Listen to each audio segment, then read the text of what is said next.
had so far good meals. Let's start the explanation. Yes. So here in Morocco, which is the first habitant, the Amazigh or the Berber, we had a very limited access to the spices. So most of the time it used to be the combination of salt and cumin and also pepper. But officially from the 7th century, the Arabs joined Morocco and we started using more spices. So it was part of the Silk Road that they have introduced to us all the spices that we are using now. Okay? Let's start with the basics, then we will move to the other ones. Let's bring it closer so that you can see.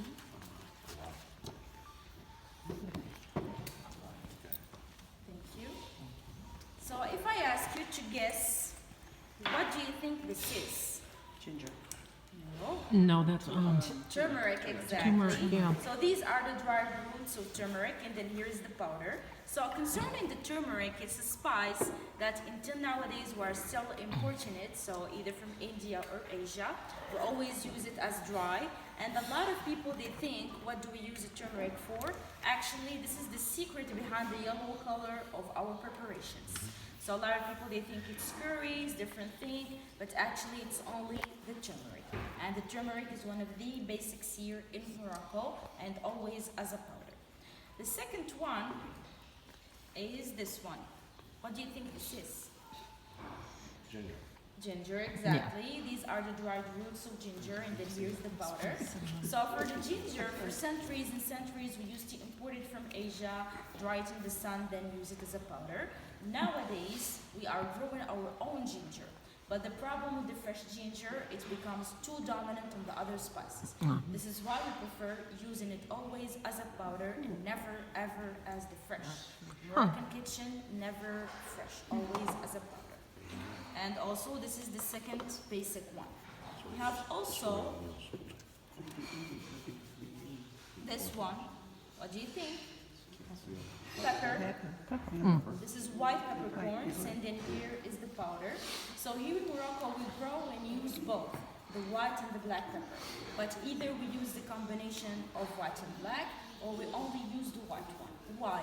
Our black pepper is a little bit stronger, and also we don't like seeing it in the food. So this is why we prefer using also the white one. Okay? Is that a very spicy white pepper? White pepper can be very hot. I know, but just if you mix it with just the black one, it becomes like a balance. But we don't use that much of it actually. Okay. So please keep in mind that the basics in Morocco are pepper, ginger, and turmeric. Then depending on the recipe, you can use more spices. But those three are for every tagine's recipe, every soup, every Moroccan dish has those three. Okay? Let's move now to, where is it? This one. What do you think this is? Thyme. No. Can't see it. Can't tell what it is. Get up and look at it. Lavender? No. No. Starts with a C. Cumin. Cumin, exactly. Yeah. So this is the cumin. Around the globe there are two kinds of cumins actually. We have this one, the green one that grows in Morocco, and we use it also in all north of Africa. We use it also in Mexico, for example. Then we have another kind, which is the jeera. The jeera is a cumin that they use a lot in India. The color is different, and the taste is a little bit different. It's a little bit bitter. So the green cumin is what we use here in Morocco. We use it a lot, probably you have noticed this. So we use it over roasted lamb, roasted chicken, boiled eggs, for almost everything. Why we do so? Because we think of it as something very good for digestive too. This is why we use it. So we use it also whenever we have a stomach ache. We take a teaspoon of the powder along with 1 glass of boiling water. We just mix it and drink it. Really, really helpful whenever you have a stomach ache. Okay? We have also this spice. What do you think? Paprika. Paprika, exactly. So these are dried bell peppers, which give us the paprika. A lot of people, they wonder where does the paprika come from. It's only dried bell peppers. Yeah. So concerning the paprika, it's a spice that we use whenever we're cooking vegetables or fish. That's it. So it's not for example for meat, it's not for chicken, but of course if you wanna just respect the traditions. Nowadays, we found a lot of chefs, they have rerouted the recipes, and you can use the paprika more. But traditionally speaking, it's either for fish or vegetables. That's it, okay? Let's move now to a big blend of spices. This one. So, if you're familiar with the concept of allspice or Meat, the garam masala, allspice, for yeah. example, you also can imagine that this is the old spice in Morocco. We call it ras al hanout. So what does it mean, the name ras al hanout? So ras in Arabic means head and hanout means shop. We want to say the best of the shop. So concerning ras al hanout, it's a blend that for centuries and centuries, each family used to hold its own recipe. For example, some families they used to put 10, others put 5. Nowadays we have standards, so we have the 45 spices. So the 45 spices is a blend that we use, for example, whenever we're cooking something sweet. So it means, for example, a tagine with dried prunes, chicken pastilla. We use this kind of recipe. What's it called? I Can you couldn't hear spell what it? you Did you spell it? You want to smell? Just spell it. Spell it, okay. So it's RASELHANOUT.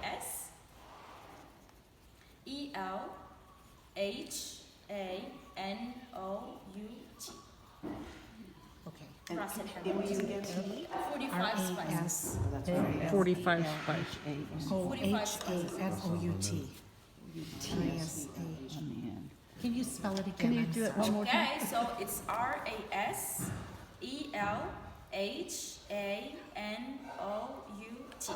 Ras al H-A-N-O-U-T. T, put a T on the end of it. Now you got it. Okay, so it's a very famous blend here in Morocco, and especially for tagine with dried prunes, everyone is using this kind of. What kind of okay? tagine? Tagine with dried prunes. Yeah, which is the one I want to make, yeah. Let's move now to this one. What do you think this is? A toothbrush. Toothbrush. Any other That's what Ben suggestions? said. That's what Ben told us. Anise? No. This is the dried flower of fennel. Ah, And we use it something very similar to a toothbrush. Actually, we use it as a toothpick. oh, toothpicks. So we just break it like this, and we take this part off, and we just use it to clean our teeth. As simple That is so as cool. it is. That it's not for cleaning, it's not for cooking, nothing at all. It's only for a toothpick. A lot of people still prefer these over just the normal toothpicks because they are very gentle on the gum. This is why. Let's move now to this jar. What do you think this is? Oh, that's Oh, that's the preserved lemon. Preserved lemons, Yes. exactly. So for the preserved lemons, even Morocco is like a key ingredient for a lot of recipes. For example, chicken tagine, tangia, different kind of preparations. And the preserved lemons is something that we make at home. How do we make the preserved lemons? So you take a round yellow lemon, like this one, then you take your knife and you score it. So you put an incision like an X or a cross, but not all the way through. You keep the bottom attached. Then you fill it with salt. It's approximately 1 tablespoon of salt for each medium lemon. Then you do the same, of course, with multiple lemons. You put them in a jar, then you squeeze the juice of some other fresh lemons. So the liquid in here, it's not vinegar, it's not water, it's only lemon juice, okay? Then, in order to seal that, you put a little bit of olive oil, just to prevent the oxygen to go through. Then you close it and leave it for 3 months. 3 months. So it needs to be kept in a place where there is no sun and the room temperature should not be very high. And after the 3 months, once you open your jar, you can put it in your fridge and you can use it up to 1 year. So you just need to wait 3 months, but you have a jar that will last you for 1 year. 3 months, long Yes. time to. Yes, a long time. Forget about it. And so you store it where, in a cool, dry place? Exactly. Cool, dry it's a cool, place. dry place. And also, you will ask me, how do we use it? So actually, we use the flesh of the lemon and the skin. Both of them becomes eatable after 3 months in some salt and lemon juice. So it's a key ingredient, for example, for the chicken tagine. So you will use today, for example, the flesh and the skin, except for the lady. You're safe with me, no lemons. Then also, for example, for some of the cooked salads, we use also the skin. So this is why we prepare huge jars and we leave them around the house, and we'll be just able to use it for 1 year. Because the one that they sell in supermarkets, they add chemicals to it to reduce the period of preservation. Right. This is why we just avoid this. Okay, clear? Oh, yeah. Preserved lemons. Okay. Let's move now to this one. What do you think this is?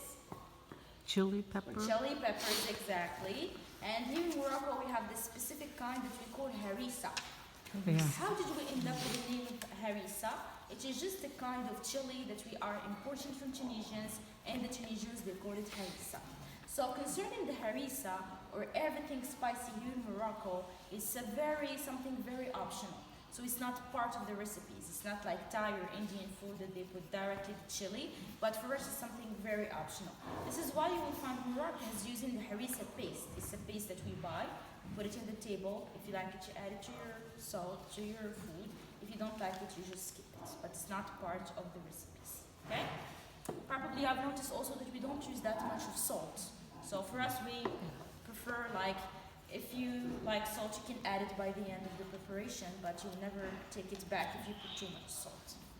We have also a spice that we use, this one. Coriander. Exactly, the dried coriander. And then here is the powder. So the dried coriander is a spice that we use whenever we are making something greasy. For example, when we are cooking red meat with ghee, because here in Morocco we use the ghee a lot, which is clarified butter.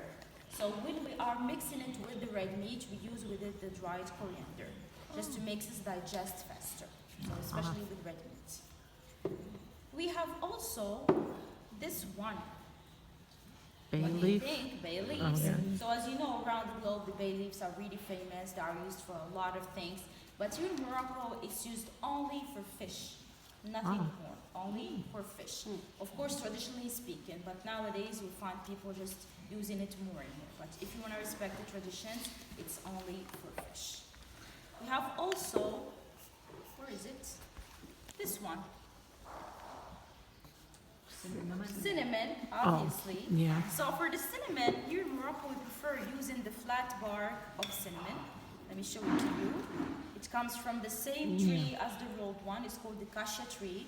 So the flat bark of cinnamon is richer of a flavor and less sweet. This is why we prefer using it, especially when we are caramelizing something, because we know we are going to add the sugar. This is why we use the flat bark of cinnamon. Okay? Hear about cinnamon? Okay. We also use saffron. Don't know who stole my little jar of saffron. So for the saffron, as you know, that here in Morocco, it's something that we grow. We have it in the south of Morocco, in a region called Teloui. And also the saffron, can you guess why it's expensive? Do you have an idea why? Can you get what? Because it's the made of stamens. the stamens of a Exactly. flower.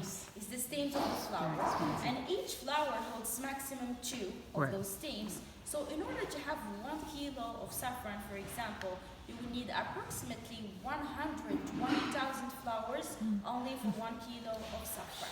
The second reason, it's only hand-picked. You can't use a machine, you can't use an animal, it's only by hands. Then the whole hand-picking part is tricky. So it needs to be done by dawn, between 3 in the morning and 7 in the morning. Because once the sun is up, the flower glows up. Then also, the whole process, there is only one season for it, which is from the start of October up to the end of November. So this is why it is expensive. We have like 60 days per year to extract the saffron. So you will ask me, what do we use it for? Use it for chicken tagine, for example. It's mandatory to use it. We use it also for tangia, for different preparations. And we use it also as a tea that we call the royal tea. It's based on some saffron, some honey, and some green tea. Okay? Clear about the spices, please? Any questions? So far, no? Going once, going twice? No, please, if you remember anything, I'm still here. Okay. Oh, thank